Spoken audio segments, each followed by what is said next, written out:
The webinar is Everyone Plays a Part, Community Success Stories from FASD Month. We're going to highlight initiatives and success stories from this year's FASD Month from organizations across the country. So thank you all for joining us today.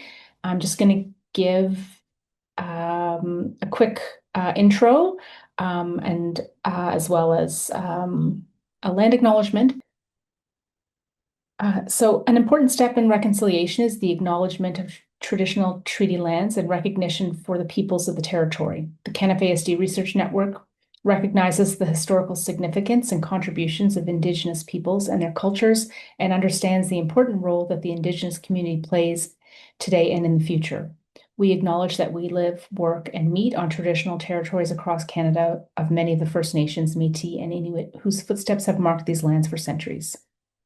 I am joining today from Ottawa, which is the unceded territory of the Algonquin Anishinaabe people. So I'm pleased to introduce our presenters today. We have a big group, so I'll give a brief intro before I hand it over to the presenters. So the first presentation we have will be from Brett Suski and Charisse Pickick. I hope I said that right. Pickick Deer. So Brett and Charisse work at the Interlake Eastern Regional Health Authority. Brett is a full-time Manitoba key worker where he provides essential support and advocacy within the community for families and individuals living with an FASD diagnosis or confirmed prenatal alcohol exposure. Charisse has worked as an FASD diagnostic coordinator and is a founding member of the Interlake FASD committee. After the next presentation after that, we will have Alan Mumford and Rochelle Howlett. Alan and Rochelle are co-founders of FANS, which is Fetal Alcohol Nova Scotia. Alan has worked for over 25 years on frontline and policy work for FASD. He's a retired educator with over 40 years of experience in the education system. Rochelle's advocacy began when her eldest son was diagnosed with FASD. Her 24-year career as a federal public servant has included training in FASD, diversity, equity, and inclusion, GLADU report writing, and Native social work. Next, we will have Niall Schofield. Niall is part of the Adult FASD collaboration team at CanFASD. Sorry, I was checking to see if Niall had signed in. So hopefully we will see Niall. And Niall has overcome many things in his life, including living with stigma of FASD. He's a published author, clothing designer, motivational speaker, and president of a nonprofit BMX club in Warman. Lastly, we have Debbie Deek. Debbie's background is in education, and she's currently the coordinator and FASD educator of the South Alberta FASD Network. Debbie also works as a psychometrist, administering the psychological assessments to adults, accessing the FASD Diagnostic and Assessment Clinic in Lethbridge. So I'm going to pass it off to Brett and Charisse. So we're going to show a couple of pictures and some history about our Coalition Interlake FASD Committee, and a little bit about kind of our roles here. So this is a picture that we did a couple of years ago at one of our events, and that's not everybody, but it's just a few folks. And we just wanted to acknowledge some of the lovely people in this picture. A little bit of history about us. We started in 2014. At the time, I was the FASD diagnostic coordinator, one of 6 that were created in the province back in 2010. We are a multiple community organization and agencies that sit at our table, from school divisions to other community partners like the Interlake Eastern Regional Health Authority, CFS, and some other agencies and organizations in the community. Our mission and vision statement is reflected in our tour in terms of reference. Basically, we are here to provide accurate information, education, and spread awareness of FASD across the Interlake or wherever we're asked to speak. We also participate in International FASD Awareness Days annually and create some sort of a community event or campaign. And then we also intersect with and partner with any other FASD agencies, service providers, and other committees within Manitoba. We currently have about 27 members. We meet every second month virtually. due thanks to COVID, because prior to that, we tried to meet in person, and folks that are living northern from us were unable to make lots of meetings, particularly the school folks at our table. Emergencies and things like that would come up, as well as CFS. So the virtual meeting proved to be quite helpful for us. And of course, I mentioned we do have a terms of reference that we created back in 2014, and we do our best to update it every couple of years to reflect some changes. And we currently have 2 chairs, myself and Brett. Previously, we've tinkered with 1 chair, 2 chair, and last time we had a triple chair. So that was nice to be able to share the load. We do have full-time jobs. Most of the folks at our committee table do have full-time jobs, and we're just doing this sort of on the side of our desks. You? Me? Okay, so when it comes to funding, funding for community coalitions across Manitoba comes from the Department of Families. It's called Intervention and Support Department of Families. And the funding comes from there, and it goes to the Manitoba FASD Coalition, or MFCI. And MFCI is basically our hub of information and education that is gathered in the province and across Canada. And we are sort of one of the spokes, one of many committees across Manitoba that connect with MFCI. They have a grant process. So every year we apply for a grant. It has been $1,000 the last couple of years. And if we get approved for the grant, that's the money that we use to create an FASD awareness campaign or FASD Awareness Day event. The way they have done it is that they give us the $800 up front, and they hold back $200 until we've completed the event. And then we're required to write a report and provide some pictures, and then they'll release the rest of the monies to us.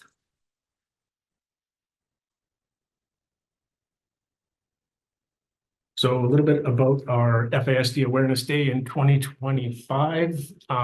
We started discussing the ideas probably 6 months prior to the date. I can't think how many months that is back from September, but the goal was to reach different audiences that we've tried in the past. So in the past, we'd pick a public space. Usually it could be a park or just a place where the public could come gather, and we set up and we advertise saying, come check us out. Typically we do hold it on September 9th, but with school returning early September, people start going back to work. We always found that the crowds were rather low, and there just didn't really seem to be a whole lot of interest. So this year we decided to go to the people rather than having the people come to us. The coalition created a subcommittee, and we met over the course of those 6 months to plan, and we came up with the idea to partner with the Selkirk Steelers, which is a junior A hockey club here in the city of Selkirk. We created a poster and designed and ordered some swag, some FASD swag.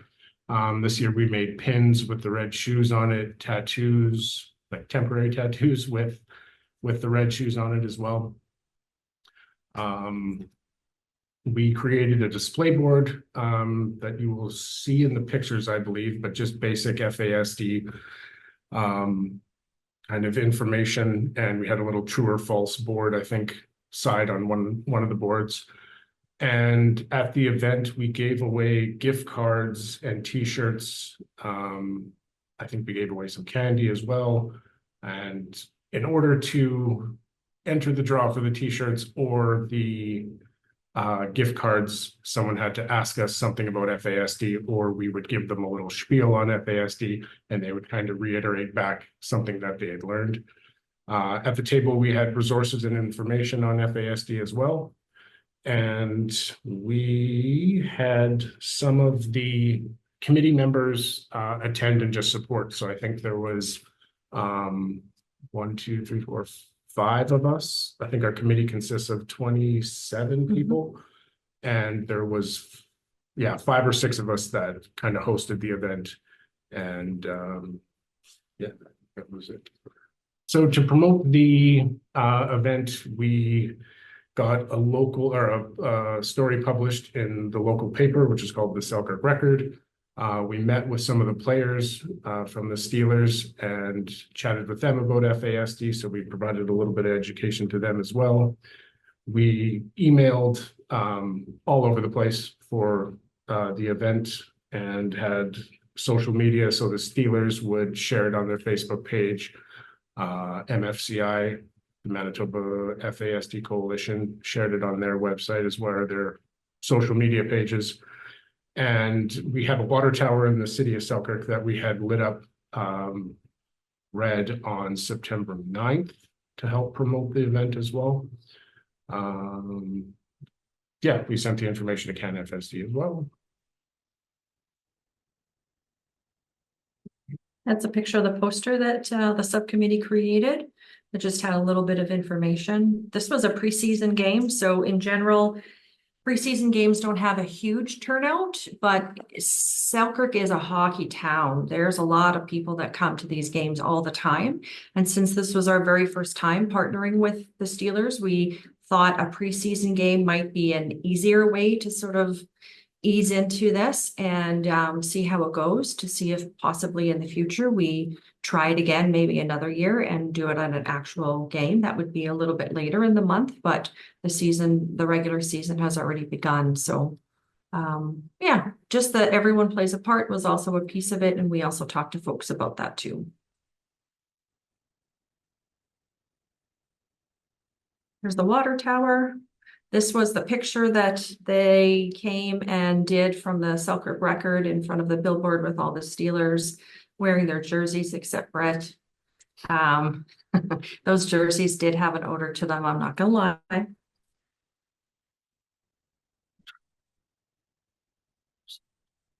Yeah, we said that. Yeah. Okay. There's a picture of Brett and some of the other committee members wearing the All Brains Are Beautiful t-shirt. The next slide, I think, actually shows a bit of a close-up of the t-shirt. The t-shirt was actually an enterprise that we started on our committee. And I wanted to just share a little bit about that. It's a social enterprise. We are aware of some children and youth with FASD that live with one of our committee members. And we thought it would be a really neat idea to help promote FASD and start conversations and bring about awareness if we included the kids in making those t-shirts so that they had an opportunity to learn a new skill, make a little money, and feel good about themselves. So we are looking to sell them, hint, hint, nudge, nudge, to whomever or wherever. We partner with Selkirk Huddle and MFCI to get a little bit of grant money to get this going. And different partners are now connecting with us wanting the All Brains Are Beautiful t-shirts. So we're just getting that going. Here's a picture of the display board that we created. Just basic knowledge on FASD. And then to the right, under the shoes, but there's shoes everywhere, is kind of a little true or false game that people could participate if they chose. And all the resources, the Manitoba resources, and some FASD specific resources about the key worker program and the assessment process and stuff like that is sort of at the bottom. We had these brains made up a few years ago for another FASD Awareness Day, probably back in about 2015 or 2016. At the time, the promotions department within the IRHA supported us with a little bit of money, and they found a maker out in the community somewhere that could make these squishy brains. So it was sort of a neat opportunity to talk about FASD and also use it as a listening helper or a calming tool, because there are little ridges in the brains that you can touch. You can also sort of squish it if you needed some more deep pressure. And so when myself as a FASD diagnostic coordinator or one of the key workers would go out to the schools to do information sessions about FASD or to provide information on their brain domains and do some teaching and support, we would give the brains out to the kiddos. If we did a home visit, we would give them out to the kiddos there as well. There's a close-up of the t-shirts that they created and you want to talk about the other two things? Yeah, you can see around the t-shirts, the pins are rather small, and the tattoos that we gave out to some of the kids. There's a picture of Brett discussing the brain with some folks there. Oh, and one of our attendees was the Selkirk Bear Clan. We were pretty pumped that they showed up. The Selkirk Bear Clan patrols the streets of Selkirk every night. And they're there to help and support individuals that are struggling with homelessness and food security. Anyway, that's our presentation. So hi folks, my name is Alan Mountford and moved to Nova Scotia just over 4 years ago after doing just over a couple of decades of work in Ontario around FASD, and came down here, and it's kind of funny to be listening to you speak in terms of 2014.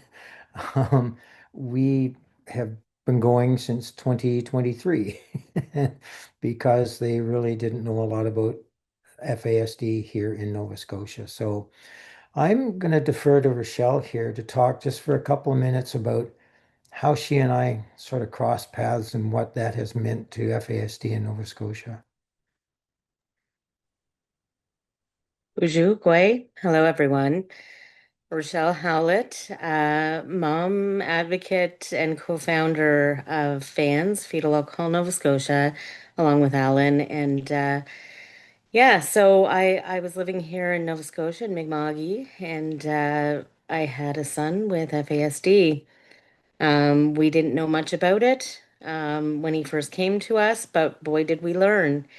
And we had to kind of find our way ourselves because in our province, there are no resources. There are no resources, no supports or information. So fast forward 13 years after many difficulties and things and finding our own way without community, I was interviewed for an article by a man who was part of our starting here as fans. Um, and Alan was also interviewed. So I thought, I've got to connect with him. I've got to grab onto anybody and see what we can do here in the province. So Alan and I connected and we talked and I said, listen, he said, I'm here to retire. And I said, listen, we need you. So here we are, 2023. We started and we booked a small space and thought we were going to have a conference. We weren't sure if we'd fill a coffee shop. We didn't have a budget. We didn't have funding. We just wanted to do it. We wanted to start the conversations. So we came together with a few other people, and we pulled together a conference. Well, wow, we were shocked because we knew people were out there. We knew people wanted to connect, but we had to change venues to a conference center in Truro, Nova Scotia. So we filled the room. We had a wonderful conference, and from there, we just had to keep going. So we have done many things. We now have a board of executives. We have an action team. I believe we've got some of our teammates on today. And just wonderful people. We have a parent coordinator. We're able to connect families now. We have family events. We have virtual support sessions online. We have another organization on here who we've had some sessions with some professional pros and so yes, it's been really exciting. It's been a whirlwind. We've been able to connect in government and all kinds of stuff. But I believe Alan's going to be sharing our video that one of our team members had created for us. It's quite awesome, I have to say. But yes, thank you for having us here today. And we'd be glad to speak a little bit more after our video and after everyone has a chance to connect.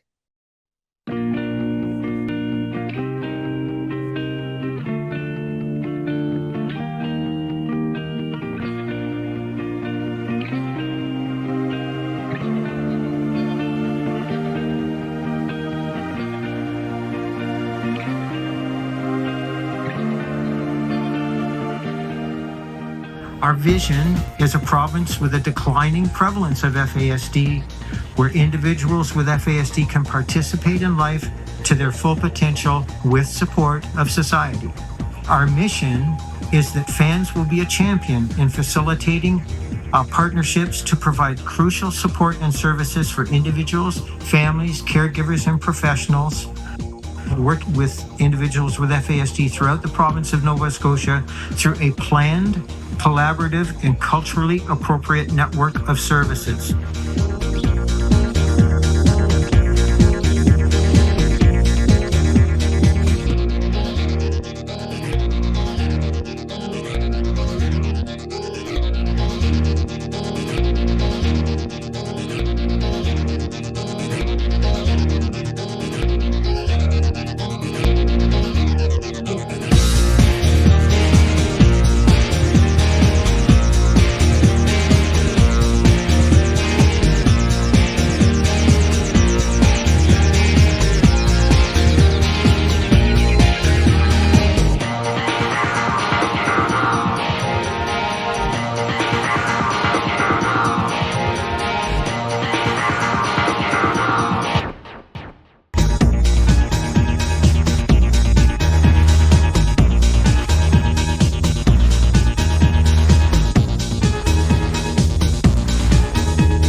It's such an honor to be with you all today and to be in community.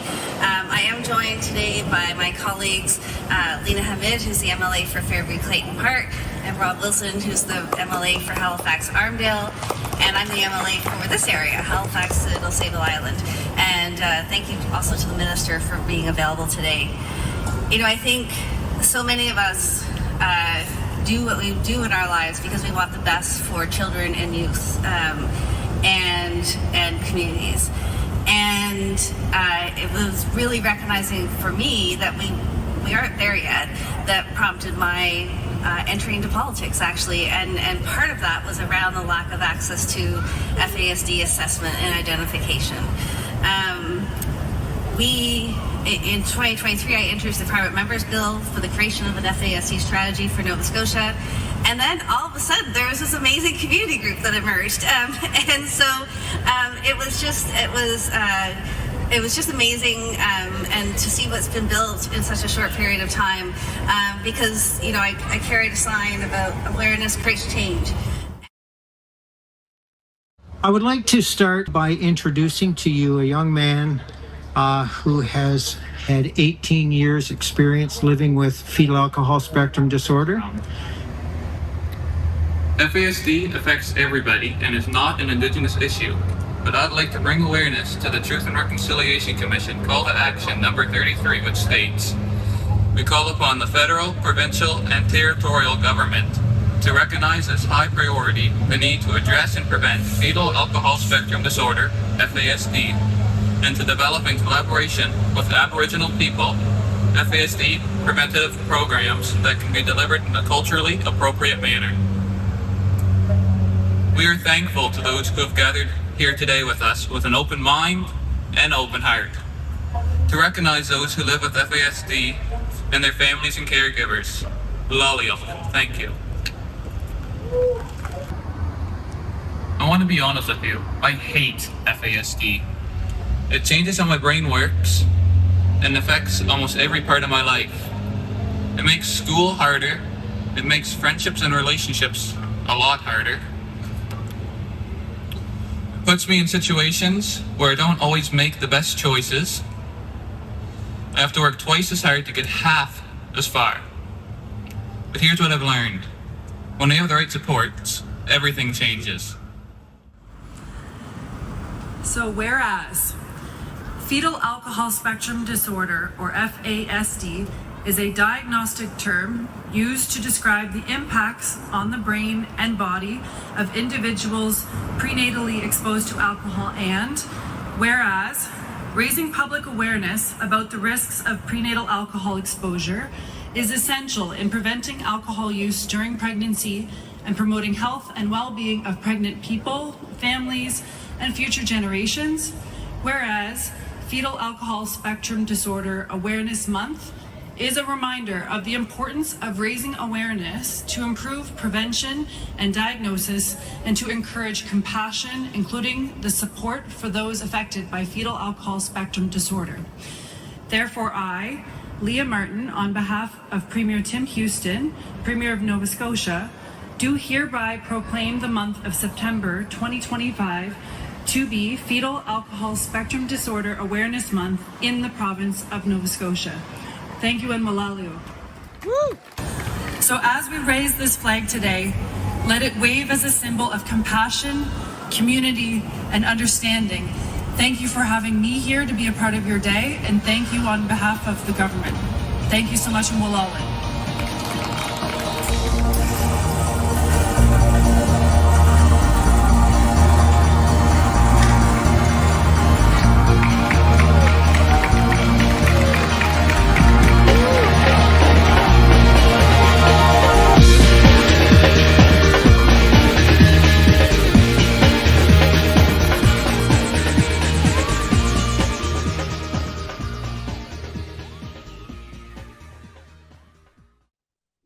Yeah, so thank you to Rainier, who's on the call here today, for spending a lot of hours putting that together. It was a little choppy because of the translation of me sending it through to Fiona, but great job, Rainier, and thank you. So yeah, that's us in a nutshell. Doing the best we can with no money and trying to change the way things happen for folks here in Nova Scotia. So thanks for watching.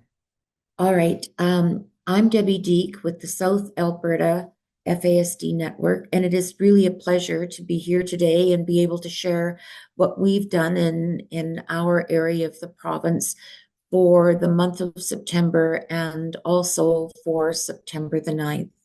I would like to begin with this land acknowledgement, please. I acknowledge that these lands upon which we live, work, and play are home to many diverse First Nation, Métis, and Inuit people. I acknowledge that our ability to live and work on these lands today is a direct benefit of policies of expulsion and assimilation of Indigenous peoples during the time of settlement, confederation, and acts which occurred following confederation. I offer this acknowledgement in humility and reconciliation. I'd like to explain to you what the FASD service networks are. We're very fortunate in the province of Alberta that our government funds 12 networks, and they are geographically located, as you can see here on this map. So I'm in the very bottom corner there, the green one, in the southwest corner, where it says Lethbridge. Now, every network may differ in the way it provides services, but we must provide the following: a clinic for the assessment and diagnosis of FASD for children and adults, and these services are at no cost to the client. We must provide supports and services for individuals who may have or are impacted by FASD. And of course, what I've bolded here, the pieces that really apply to today's presentation: awareness and prevention of FASD. Now, this occurs through the Prevention Conversation Facilitator, which every network is funded to have and provide, or an FASD educator, as well as public messaging campaigns. So in our network, I'm privileged to be one of the two coordinators of the network, but I'm also responsible for the FASD educator piece, or through the Prevention Conversation. Now, the Prevention Conversation is grounded in having non-judgmental, empathetic conversations with individuals of childbearing age and their partners about no alcohol use during pregnancy, and there is no safe time, no safe kind, and no safe amount of alcohol to consume during pregnancy. So in our network, I was very fortunate to work with a group of 15 people who were members of our Advertising, Communication, and Promotions Committee. And we are not the direct employer in our network. Some networks choose to be the direct employer of the people that they hire to provide services, assessment and diagnosis, that kind of thing. But we do not do that in our network. We contract out all of the supports that we provide. So several of the people that are on this committee are staff of our contracted agencies. Our board chair, who's also the provincial lead for the prevention conversation, Hazel Mitchell, was on our leadership, was on our committee. And we had members of our leadership team, which is really our board. We begin meeting the first week of May, meet throughout June and July, and we hit the ground running about the middle of August. We're also very fortunate in this region to have very effective partnerships with the businesses and agencies across the region. Now, I was remiss when I showed the map of Alberta to not share that our region extends to the BC border, south to the US border. We go east past about to a community called Tabor and north to a community called Claresholm.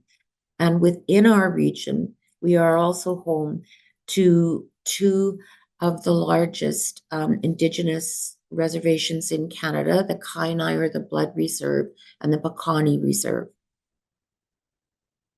So we wish to follow the direction that CanFASD provided for us, basing the campaign on everyone plays a part, take action, lighting up a monument or location in red lights on September the 9th, and incorporating as much as we could of the Red Shoes Rock Global Awareness Campaign. Now, I'm having just watched what Nova Scotia was able to accomplish in having advocacy at the provincial level. I have to say, I certainly applaud your accomplishments there. We are still working to have just a local notable advocate in our area, and that is our top priority for the 2026 campaign. We have yet to be able to find a notable advocate here, and really are going to do some in-depth work on that. We've had some really good names come forward, so that's the top thing for the committee to start on next year. We designed a poster, and we certainly relied on the graphics from CanFASD for this, and we had our logo placed on it as well as our website, and we used this throughout our campaign. So where was this poster used? There's a publication that goes out throughout the city of Lethbridge and area called the Leisure Guide. We had it posted at the movie mill, and these all were from in August into the end of September. I'm going to deal a little more with the third bullet as I get through this, but it was part of a package that was delivered to 80 plus businesses across the region that sell liquor. So pubs, bars, restaurants, liquor stores, that kind of thing. And I will explain what else we asked of the businesses a little later. We did place an ad in the Lethbridge Herald on September 6th and 9th to explain the significance of September 9th and to thank the City of Lethbridge and Lethbridge Housing Authority for lighting up red on September the 9th. We did have our poster displayed on 5 City of Lethbridge buses, 2 digital super boards, and in businesses and offices. This would be doctors' offices, business offices, any place that our members canvassed and were able to deliver. They were very evident at the university, Lethbridge Polytechnic, that kind of thing, and on various social media sites. So in the Lethbridge Herald, we wish to thank the City of Lethbridge. Now, Lethbridge Housing Authority is a group here in Lethbridge that coordinates weekly meetings. They're called CART, the Collaborative Access Roundtable. And many agencies and ministries attend the weekly meetings. They're held at City Hall, and the intent of these meetings is to house our most vulnerable residents and individuals in the city of Lethbridge. So they just today are opening a new 32-unit facility at 416 Stafford Drive North, which will indeed be home for many of the folks who are referred through the CART table. Lethbridge Housing Authority is a great supporter of our network and includes us in their weekly meetings and understand the importance of having FASD education provided to their staff and to the members at the CART table. Twice they have asked me to present to this group, which I'm very flattered and humbled to be able to do. They realize that possibly some of the folks that are facing the situation of not having a home may be impacted by prenatal alcohol exposure. So these are the city buses that had our ad displayed on them. And there must be something about water towers, because I listened keenly, and our first group certainly did indeed have a water tower where they displayed their ad, as we did. And these were one of the super boards here by the University of Lethbridge, where our ad is still currently running. And this is our city hall, which was lit up in red. And this is the unit. I will be going to the ribbon cutting ceremony for this when our webinar is finished today. Now, our committee, we have a little rental unit that houses all of our materials for the network. And we met there about the second week of August to assemble all of the packages that were going out to these 80 businesses across the region. So in those packages, there were our posters, coasters, decals, and a letter explaining why we were asking this of them to be using our materials throughout the last 2 weeks of August and all of September. So I will show you what was contained within those packages. We had coasters designed and gave these to all of the establishments, and they don't just use them throughout September. Many of them tell us that they use them throughout the year, and we wish we could afford to provide more, but we are limited in what we are able to give to them. And our decals, they display on the windows of their doors, on the mirrors in the washrooms, and just really on various spots throughout their business. And this is the letter that was prepared to explain to them. It's stapled to our network brochure. And we have nice little bags made up with our logo and whatnot on them. And so we place in those bags at least 100 coasters, maybe for some of the larger groups, 200, 250 coasters, 5 or 6 of the decals, and as many of our posters as they will take. And I have to say, we've had in the past not so much luck reaching the folks in Tabor, but this year, one of our committee was able to recruit businesses in that community. And one of them was so receptive, they even asked if I would come and do an in-service for their staff on FASD because they realized they needed learning in that area. So that was a huge accomplishment for us. On September 9th, I was actually with the Blood Tribe Department of Health. They held an FASD Awareness Day on the Kainai Nation for the community. Many people attended this event. It started at 11 o'clock in the morning and went well into the afternoon. Lunch was provided for the group. Elders were there. And the following day, which is Suicide Awareness Day, they choose to call Celebrating Life, their day of celebrating life. And so they wore yellow t-shirts for the following day, which would be September 10th. And I was unable to join them on that day, although I would have dearly loved to, because I was at Lethbridge Polytechnic with our crew for their student health fair. Now, Blood Tribe Health has taken a great interest in supporting our network, in creating awareness for their communities across their reserve about prenatal alcohol exposure.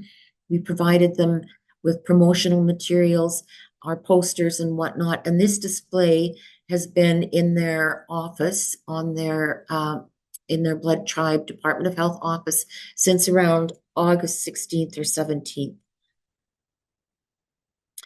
On September the 10th, we were at Lethbridge Polytechnic for their student health fair. And as I say to you, I'm very privileged to work with such a crew. These are the folks from our committee. And we take our banners and we set up our table, and we have bouquets made of condoms that are attached to lollipops or suckers. And these are very popular with those in attendance. We also have Alberta Gaming and Liquor Commission, AGLC, here in Alberta, circulates to all of the networks about the third week of August, many promotional materials that can be used at community events. They're meant to be given out to the public. So, for example, this year we had back scratchers that had shoe horns on the end of them.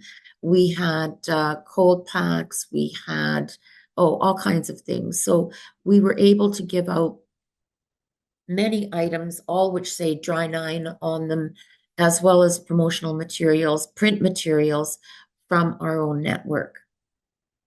This gentleman allowed me to take his picture.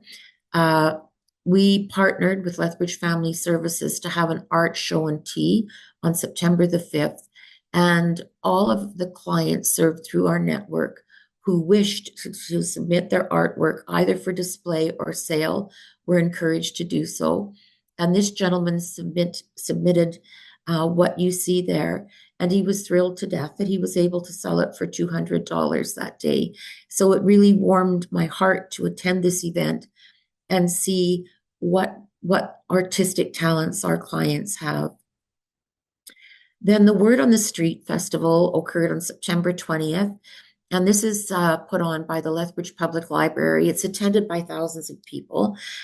This is where authors come, and they have big, huge white tents set up all over their parking lots. Surrounding streets are blocked off, that kind of thing. And then nonprofit agencies are able to set up tables and have conversations with people. And we were told by library staff we were the most popular display. And we felt who else but us, because we had the condoms and the candy. So we kind of joked about that. We used the spinning wheel to start conversations as people come by. They spin the wheel. What do you know about wherever the wheel lands, which has something to do with FASD. And it's interesting to us that many of the seniors, particularly grandmas, take the condoms on the suckers. They laugh and giggle and think that's pretty funny because they take them to put into Christmas stockings and little Christmas gifts and whatnot of their grandsons. We've had this happen every single year. So we have lots of fun at this event. It's a full day event. And the community partnerships, even with agencies not funded through the network, these are just community partners. So for example, the Southern Alberta Community Living Association is a fairly large nonprofit in our area, and they wore their red running shoes and red shirts on September the 9th and had their offices covered in our posters, and also gave out our promotional materials both to their staff and to their clients that they serve. Now, our condoms that we receive our condoms free of charge through Recovery Alberta, and we place them in these covers, which we give to, the University of Lethbridge and Lethbridge Polytechnic Health Centers expect to have these now every year. It's something they just receive from us. So I think we provide around 1,500 to each of these institutions. So we work as a team to put these condoms into the covers. And then these are given out to the students throughout the year. And we had briefing notes sent to over 50 religious leaders across the region. And we have received feedback that many of these leaders did share our messaging with their congregations the first and second weeks of September. And that's what happened for us. And so now we will be planning and meeting not right away, but certainly in October, we'll do a debrief and then start our planning for next year, as I say, in early May. So thank you. So thank you very much. Yeah, great work. It's always fun to see how our FASD awareness theme is used in community, and yeah, you guys do a great job. So it's fun to see it and see photos, and see people out and wearing their red shoes and t-shirts, and it's awesome. Thank you, everyone. Thank you all. Have a great weekend, everybody. Take care.